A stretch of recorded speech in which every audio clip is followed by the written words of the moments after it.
Hey everyone, we're back on the KetoneXpress Summit. We're here today with Dr. Kristie Sullivan. We're so excited to have her. I want to introduce you quickly. Kristie has struggled with obesity her entire life, and she was ready to give up when diet after weight loss scheme, after diet, after surgery failed. And she had a myriad of health issues that she took pain medications for, back problems, and her mobility was very limited. But in June of 2013, she discovered the ketogenic diet. And over 120 pounds later, she's no longer on any pain medications. And she began sharing her story with others for one simple reason. And it's because this plan works. She struggled for over 40 years. And so she doesn't want anybody else to have to do that. So her mission is to help others to not struggle. And as part of her mission, she started a YouTube channel to help friends and relatives who couldn't attend her classes. And the YouTube channel, Cooking Keto with Kristie, became very popular. In addition, Kristie went from participating in support groups to starting her own with over 125,000 members. She also works with and writes for the Diet Doctor, the #1 low-carb website in the world. And Kristie completed a series of 12 cooking videos with the Diet Doctor team, and those are being released over the next several months, so I'm so excited to see those. She also published her first cooking book, Journey to Health, in February 2017. We're going to talk about her books. They're awesome. And she has a second book, Keto Living Day by Day, that's coming out in early 2018. So stay tuned on the summit. We're going to tell you how you can get a chance to win that book and where you can get that otherwise. So welcome, Kristie. So happy to have you here today, and can't wait to talk a little bit more about your keto journey. Thank you. It's good to talk with you. Yeah. So tell us, how did you discover the keto diet? We talked a little bit about your experience. We fill our audience in. What's your story? Yeah, it was so crazy. And if you had told me 4.5 years ago I'd be doing this kind of an interview today, I would never have believed it. But I was pretty desperate. I had been to a wedding. A colleague and mentor, her youngest daughter was getting married, and I'd been to a wedding, and here I was in my size 24 suit, polyester, pink, and it was totally inappropriate for this outdoor wedding. And there were all these women who were even older than I who just were wearing these really sexy sleeveless dresses, and I felt like a lump. And I felt huge, and I was embarrassed. I had really, that pink suit I was wearing was the only thing really that fit that was remotely appropriate. And when you're wearing plus sizes, it can be really hard to find clothes. And when you're short, and that adds to it, I'm 5'0". Yeah. And that was such an embarrassing time. So that was really kind of a pivotal thing that I decided I'm going to do this. And what was going on behind the scenes on that was that I have a PhD, was still work as in higher ed administration, doing research and evaluation. Yeah, this is not my full-time job. And I had done everything I really wanted to do. I had 2 amazing kids, a house that we had built together, my husband and I, amazing husband. But I was limited in what I could do. I have scoliosis and had back surgery since I was 16. And the pain was so bad from the arthritis and, oh my goodness, spondylolisthesis. The diagnosis goes yay long. So I was on 3 different pain medications every single day and taking over-the-counter ibuprofen, Motrin, Motrin is ibuprofen, Advil, Aleve, any kind of combination cocktail every day. And I was getting epidural steroid injections, where they go to your back of a long needle and they put the steroid, and it wasn't helping. And essentially the neurosurgeon in the pain management clinic said, well, we can't do surgery, but we can do more pain management. So my mobility was limited. I work all day. My employer bought me a desk that raised so I could stand because the back pain was so bad. By the time I came home, the pain was so bad that just cooking dinner was a chore. The pain shot down my legs, my hips. Often my husband would come in from work at 6, and by 6 p.m., he would give me his hands, and I would take his forearms, and he would walk backwards like a walker and walk me to the bedroom. I'd take my pain meds, additional pain meds with dinner, and that was it. I was in the bed until the next morning. And our children were little, and their bedrooms were upstairs, and I couldn't even go upstairs to kiss them goodnight and tuck them in. It was pretty miserable. Mom couldn't go on the trampoline. Mom couldn't ride bikes. So many things that Mom could not do. I was the mom that couldn't. And so Dad got to do all the fun things with them with bikes, and I decided somewhere after the wedding and between all of this that I was going to lose weight or die trying, that my husband deserved more, that my children deserved more. and I wasn't the mom I wanted to be. Now, I'm still not always the mom I want to be. Nobody is. But the weight, I just felt like was the one thing I could not do. And I'm such a hard-headed person. So anyway, I did what we all do, right? I started counting calories, and I started, really being strict with the low fat, everything. And so and I would exercise. I hate to exercise. I hate to sweat. So for 2 weeks, I went to the gym every single day. I ate, just like super strict, log everything. I think I kept myself at 1,200 calories. I was starving. I was grumpy. I was miserable. First week, I lost some weight. So, okay, well, that makes it worth it, right? Second week, nothing. I lost nothing. And I called a very dear friend. I was on the way to work. I dropped my children off, feeling incredibly desperate because I had done everything that they tell you to do and had lost no weight. And it was just like, doggone, I know I'm smart enough. I should be able to figure this out. So I called her and I said, I'm in a really bad place right now because I can't make this happen. And she said something really magical to me I've never heard before in my life. She said, it's not always about the calories. I never heard that. Has anybody told you? Here was like morbidly obese since I was 3 years old, and it was eat less, move more, right? Have weight loss surgery, take phentermine and, all these medications, eat low fat, push away from the table. You should have more willpower. Oh, good gosh, I've got a ton of willpower. But she said, not about the calories. And so she told me about Gary Taubes' book, basically. And so I went into the office and I ordered Why We Get Fat by Gary Taubes on June 19th, according to Amazon, and read the whole thing in a couple of days. And in the back is the, basically, it's a very low carb ketogenic plan by Dr. Eric Westman at Duke University. Okay. I think Duke University, pretty reputable, right? And I said, I'm going to do this. And my husband was not supportive initially. He said, you're going to do what? No bread, no potatoes, no way. And he basically said, have fun with that. Because I think he saw this as, she'll just like Weight Watchers, she's going to count those points for a couple of weeks and then she'll eat all her points for breakfast. But I think he really believed that I would hang in there with it. And even my own physician, it was really interesting. When I went for my first checkup, I had lost probably at that point 50 or 60 pounds. And he said, well, what are you doing? And I told him what I was doing. He said, well, is this sustainable? And then a year and a half later, when I lost over 100 pounds and I maintained the loss, and he said, Kristie, you look great. If you can just stay this way, this is wonderful, but I'm really worried this isn't sustainable. And I just had to look at him and I said, I've been your patient for over a decade. And I've been obese the entire time. I've been able to do this. I've been able to maintain the weight loss. I love what I eat. I love how I feel. I love what I can do with my children now. And you're going to ask me if this is sustainable? Yeah. I was blown away. That's crazy. Well, amazing.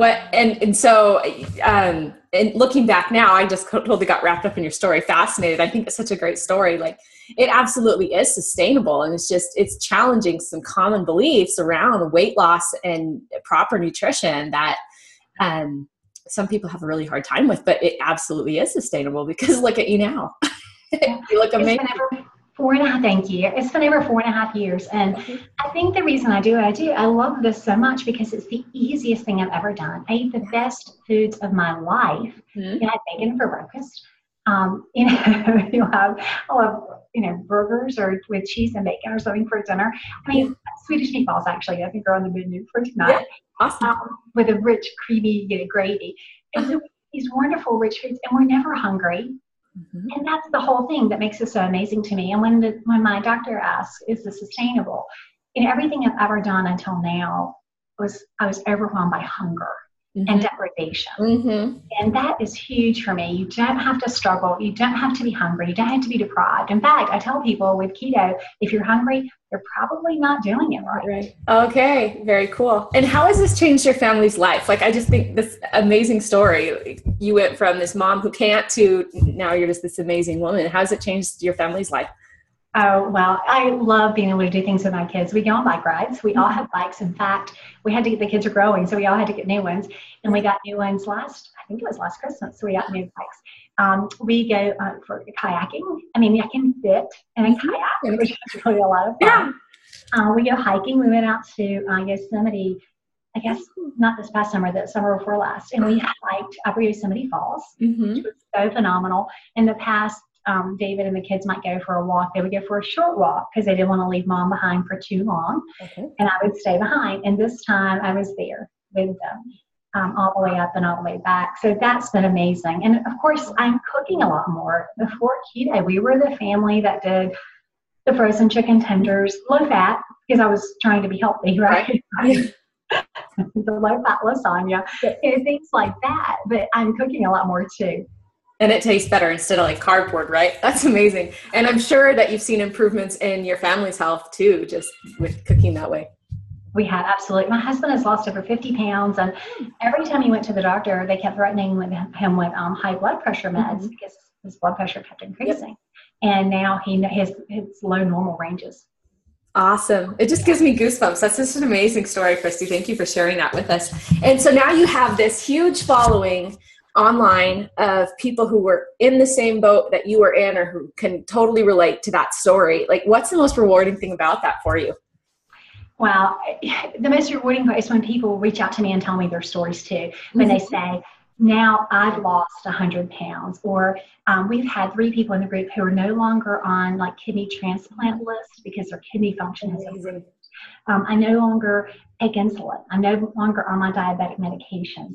So they tell me, one of the people in the group was talking about with her kids running up sand dunes. They were at the coast and they're running up sand dunes and sliding down. And she said, before I was the family photographer, and I know that, I've been that mom, I'll take photos because you can't participate. And she said, I was running right behind them and coming down. That is just so priceless. I get emotional thinking about it because those are like just precious memories, not just for her, but for her children. It teaches everything. No, I totally, it gives me goosebumps too. I love it. And I love your heart for sharing. That's just amazing. It's such a gift to give back in that way. Okay. Well, so you have some awesome advice for how to stick to this ketogenic lifestyle in a social setting. And I think that's such a huge one, especially as the holidays are coming up. Most of us can relate. Like, we want to be around our family and friends, but not all of them can support and understand what we're trying to do. So what's the advice? What's the strategy for being able to maintain your keto lifestyle in a social setting and not deprive yourself and not offend anyone else? Well, and you're hit on several things there. What you just go for it. I think one of the keys is deciding for yourself to start with. I think that you have to take it off the table. What will you do and what will you not do? And I know for me, that boundary has been there since day one. And this is part of the sustainability for me. I will not eat differently. It's just a rule. It's a rule, period. I will not do that. I will not take the money that doesn't belong to me. And I will not eat that food that makes me sick. And so I think that's kind of my moral compass, if you will, in a way. Not that this is moral at all, but once you know, if I'm going into a party situation or going out to dinner with friends, if I know I'm not going to touch the bread in the bread basket, I don't care what it is. I don't care if it's a yeast roll or a fluffy piece of sourdough bread. I'm not going to touch it. When you know that already, it's so much easier. When you walk into the situation, you're like, I don't know, I kind of want to bite, and what should I do? It makes it so much harder. So I think the first thing is deciding, is this how you eat? And if this is how you eat, then how do we make that work? And I think the second thing in social situations, and I've been doing this, like I said, for quite a while, but the number one thing you never, ever want to say is, I'm on a diet. Okay. Or I'm trying to lose weight. Because people will argue with you about that. Yeah. Oh, you look great. Exactly. Oh, just tonight, just have a small bite. It won't hurt you. Just a little piece. Just have a nibble. It's not that fattening. You know what? You can go to the gym and exercise it off tomorrow. Yeah, if only it worked that way, right? So when you tell people you're on a diet, they automatically don't want you to feel deprived. And so socially, I think that's very different. It's like, oh yeah, everybody's on a diet. But what I've learned to do, and I believe this, is what I've learned to do is say to them, you know what, I found that when I eat sugar or starch or bread or grain, whatever the item is, I found that when I eat that, I don't feel good. Yeah. No one wants you to be sick. Nope. Yeah, that's perfect. Especially if you're eating at the house, right? Yeah. And it's totally true. You don't feel good, right? Like, you're inflamed, you feel, bloated, whatever it is that those foods do to you. Absolutely. And if you're diabetic, or you have some kind of metabolic dysfunction, PCOS, and obesity itself is a marker of inflammation. So truly, it may not be as severe as a peanut allergy or nut allergy, but truly those kinds of diseases are signs of inflammation. So really, it doesn't agree with your body. And Vivian Bullock used the term carbohydrate intolerant, which is that food sensitivity. So that's one thing I always use is to say, you know what, I don't think that's for me because it makes me feel bad. The other reminding yourself that like that's a conversation you're having with other people, but it's also a conversation you're having in your own head too, because why are you doing this, right? Exactly. It's good. Yeah, it's so funny because people will say, doesn't this look good to you? And I'm thinking, no, it really doesn't. Like a headache, right? It looks like misery. It looks like those times I was lonely and mom cooked. That's what it looks like to me. It looks like plus size clothes. Yeah. How can that taste good? Anyway, and so number one, setting that boundary, knowing what you will want to, never ever saying you're on a diet, and then planning ahead. Oftentimes, whether it's a restaurant or going with friends, I try to think about what food's going to be there. So if it's a restaurant, call ahead, check the menu out if there's a menu online. You don't want to be stumbling through the menu when everybody's ordering, because then you become self-conscious, like holding everybody up. People often are really hesitant to ask for what they need, even in a restaurant. And have you noticed that people are kind of afraid? Yeah, we all want to be polite. We don't want to rock the boat. Exactly. So if you look ahead of time and you have, and my default is always a bunless burger. Because everybody. That's a great. And it's delicious, and you can find yummy things. And usually, if there's pasta, I look around on the menu to see if there's spinach, because usually they can serve whatever's on top of this pasta over spinach instead. And I've had people do that for me. I would say, I don't really feel good when I eat wheat, or I can't really eat this pasta. Do you mind serving over spinach in restaurants? Most restaurants will accommodate that for you. That's awesome. Great advice. Look at the menu ahead of time, and then you have that confidence of what you're going to order, and it becomes very natural. Just, like I know I'm going to drink water, I'm going to have this to order. If you're eating at someone's house, that can be a little more dicey. Often what I'll do is I'll say, we have some food sensitivities in our family. Can I bring something? And it depends on the person. Sometimes you can ask, can I bring something? Sometimes I think you're better off just to take something, depending on what kind of gathering it is. And when I take something, I always take plenty to share. I know some people will talk about, well, I had bacon in my purse, or I took my deli meat with me, and that's kind of different. That's making me not that normal and assimilating. And so what I try to do is I take a dish that I think everyone will enjoy, and it's not Kristie's weird keto food. It's something that people will like, and I can share it, just like you would take to any potluck or gathering. There's a taco skillet bake that I make that everybody seems to really love. And what's nice about it, it's so yummy. Rich and hearty. But what's nice is you can also take chips. And so the herbivores, the people who eat carbohydrates, can have the chips, and it kind of makes it more normal. Like a dip kind of thing. Yeah, and you can serve it with some sliced avocado or guacamole, some cheese, some sour cream. And so, so everybody can enjoy it, but it doesn't seem strange. Jalapeno poppers is another really easy dish that you can take and share. Of course, it's going to depend on the setting. But when you take enough that everyone can be involved, then it's not traditional diet food. Everybody tends to enjoy it, and it's not different. It's just social. Yeah, I love that. That's such good advice. It's just, and it's a great way to go and to enjoy yourself, and to be to share at the same time, right? Like they get to learn about what you eat if they're looking for a way to change their health as well. Right. Cool. Right. Love it. And I think what I try to do too is I have a bit of a running dialogue in my head, because you're going to run into the food pushers. You're going to run into people who want to argue with you, especially if you say you're on a diet. They're going to want to question, how you're eating. But oftentimes what I do is I try to just thank them and deflect. I haven't been feeling well, especially if I'm not going to eat. So let's say that it's a situation where you don't feel comfortable taking food. You eat before you go, and I've done that several times. I eat before I go. Then I get there when someone's trying to offer you food. Often I'll say, I haven't been feeling 100% the past few days. I'm feeling really good right now, so I don't want to mess anything up. But you enjoy it, and then switch to something else. Totally change the subject. Tell me more about your China pattern that's in your dining room, or something like that. Thanking them too. I know at the holidays, one of the things a lot of us face is family gatherings, we have those special foods that grandma only makes. That The traditional. That's right. And so that can be really hard because you feel that pressure. And then there's grandma going, I made it just for you. So one of the things that you can do is say, you know, I've always loved that cake and you're so special for making that for me. But honestly, I'm finding that I just don't feel well when I eat that. Mm-hmm. I'm really enjoying watching you eat it. So why don't I have a cup of coffee or a glass of wine or whatever? Why don't I have a cup of coffee and we can talk while you enjoy it? And again, trying to deflect it. So tell me what you've been doing this year. Tell me what let's do for 2018, and really trying to deflect from it being about you not eating to about that person. Right. And again, I think that's just, instead of saying, oh, I'm on a diet, it's, hey, I don't feel well. And they understand that. That's, like you said, they're not going to be offended when you say that. It's like, I can't, my body is not happy with that food. Right. Yeah, very good. And then what about like in social situations, like the holidays, especially, we go to a lot of parties and things. How do you like weed through, like you're going to this social situation, just bring your own keto kind of a appetizer or whatever, right? And then just stick to your own food. Is that right? Okay. Right. If it's appropriate for me to bring something, I can. If it's a really busy party, there's a lot of people there with a lot going on. Often I'll just eat something keto before I go and not eat it at all. And then nobody's going to notice. Mm-hmm. No one's going to notice because there's just so much going on. Yeah. And that's really, those are the best.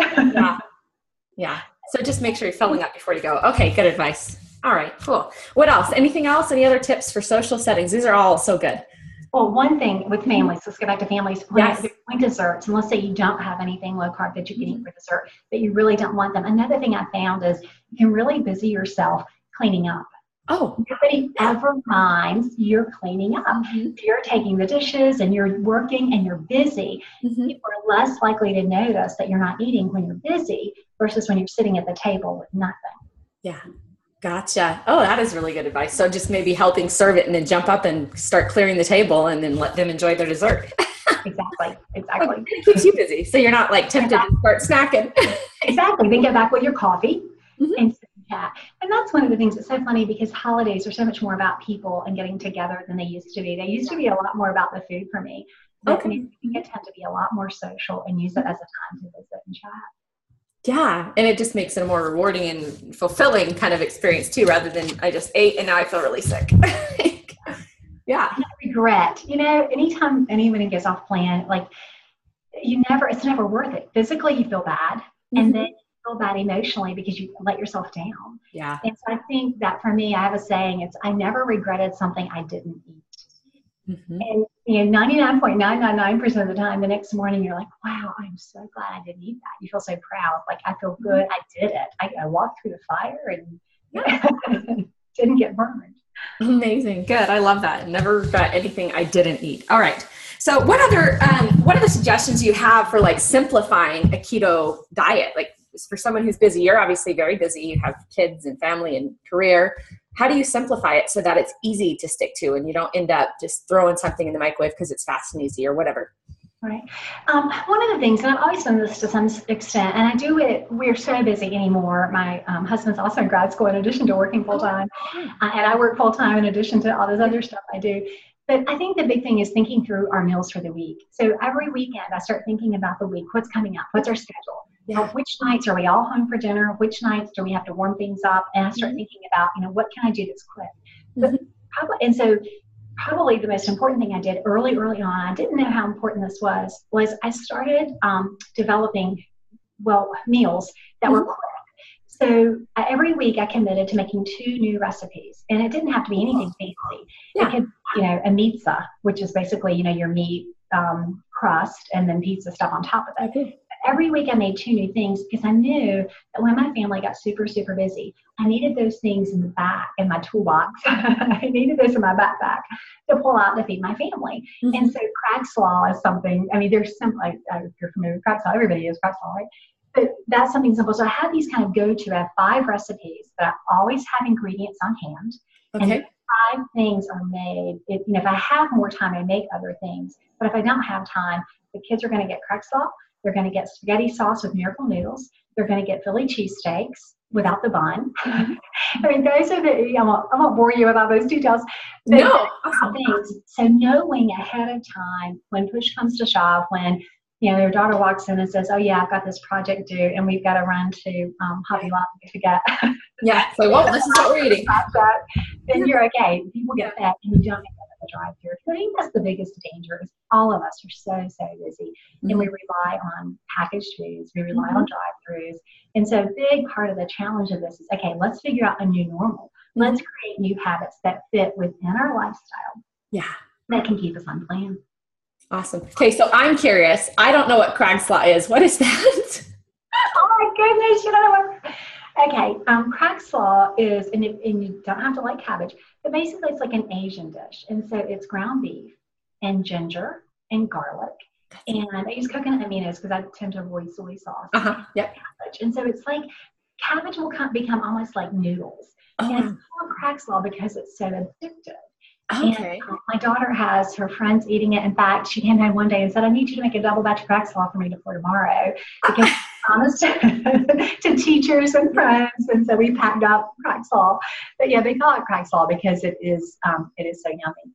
Yeah. Okay. So it's like a coleslaw, but it's more like a sauteed with the meat and the ginger. Oh, that sounds amazing. Okay. Garlic. Yeah, it's really sounds yummy. Okay. Awesome. All right. So you have 2 books. Tell us about the 2 books, and let's start with the one you released last February, the kind of your guide. Oh, Jill, it was the craziest story. Yeah. So I've been doing YouTube, and I never set out to I'm going to have a YouTube channel. Yeah.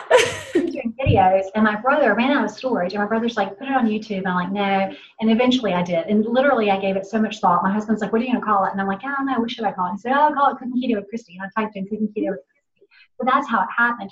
But the people who followed me at that point said, we love your videos. They're wonderful, but we want a written record. We need a book. We need recipes. So it started out just me putting the recipes I had done on YouTube in a book. That was it. Okay. Self-published.